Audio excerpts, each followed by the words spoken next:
Perjalanan membawamu bertemu denganku, ku bertemu kamu. Assalamualaikum warahmatullahi wabarakatuh. Nama saya Binata Babiansa dari kelas keluarga 2, absen 12. Di sini saya akan menjelaskan pengertian dari anekdot.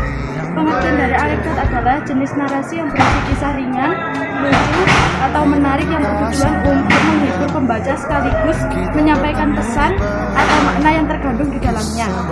Struktur anekdot adalah abstraksi, orientasi, krisis, reaksi, dan koda. Fungsi dari anekdot adalah abstraksi adalah untuk menggambarkan isi keseluruhan teks anekdot dalam bentuk lebih singkat. Fungsi dari orientasi adalah meningkatkan retensi seseorang ataupun sekelompok individu baru dalam suatu institusi. Fungsi dari krisis adalah untuk menunjukkan terjadinya suatu hal ganjil atau masalah. Fungsi dari reaksi adalah untuk menunjukkan respon dari suatu masalah. Fungsi dari koda adalah untuk menunjukkan kesimpulan atau akhir dari teks anekdot tersebut.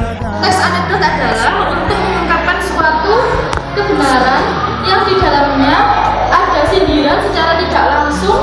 Artinya teks anekdot bukan sekedar hanya lelucon semata, tetapi memiliki nilai-nilai atau makna di balik cerita lucunya. Ciri-ciri teks anekdot ada beberapa. Yang pertama adalah kalimat langsung. Kalimat-kalimat langsung adalah petikan dari dialog para tokohnya.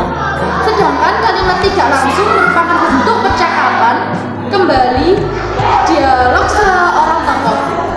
Yang kedua, penggunaan nama tokoh utama atau orang ketiga tunggal. Penggunaan ini dapat disebutkan secara langsung nama tokoh faktualnya seperti hakim, presiden, jaksa, atau tokoh-tokoh masyarakat lainnya. Yang ketiga, keterangan waktu, misalnya kemarin, sore, suatu hari, ketika itu. Yang keempat adalah kata kiasan atau konotasi. Kata kiasan adalah kata yang tidak memiliki makna sebenarnya. Kata ini dapat berupa ungkapan atau peribahasa. Yang kelima, kalimat sindiran yang diungkapkan dengan pengandalan perbandingan lawan kata atau antonim. 6. Konjungsi penjelas atau penerang seperti bahwa hal ini karena berkaitan dengan pengubahan dialog dari kalimat langsung ke tidak langsung.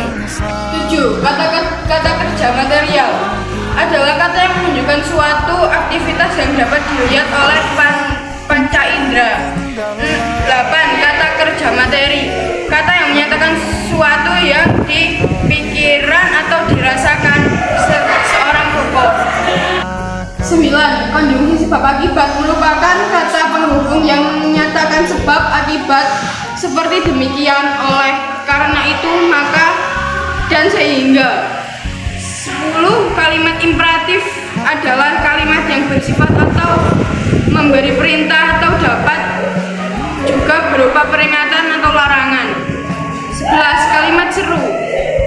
Kalimat biasanya ditandai dengan tanda seru. Konjungsi temporal. Konjungsi ini bermakna kronologis temporal seperti akhirnya, selanjutnya, kemudian, lalu. 13. Kalimat retoris adalah kalimat pernyataan yang tidak membutuhkan jawaban. Kalimat retoris di sini dapat juga sebagai kalimat yang mengandung sindiran.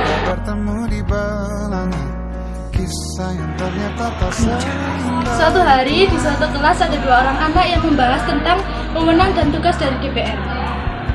Pasifin tugas dan wewenang dari DPR. DPR itu wakil rakyat kan? Ya, Vin, aku wakil DPR. Tugas DPR itu mengambil duit rakyat kan? Loh, kata siapa Vin tugas DPR seperti itu? Guruku di sekolah sudah mengajarkanku seperti itu, tentang itu. Kata bapakku, Van, DPR itu tugasnya mengambil duit rakyat karena dia wakil rakyat, Van. Jadi rakyat mau mobil atau motor itu udah diwakilin sama DPR. Rakyat mau rumah mewah udah diwakilin sama DPR. DPR kan wakil rakyat, benar kan, Van? Iya benar juga sih, Kang.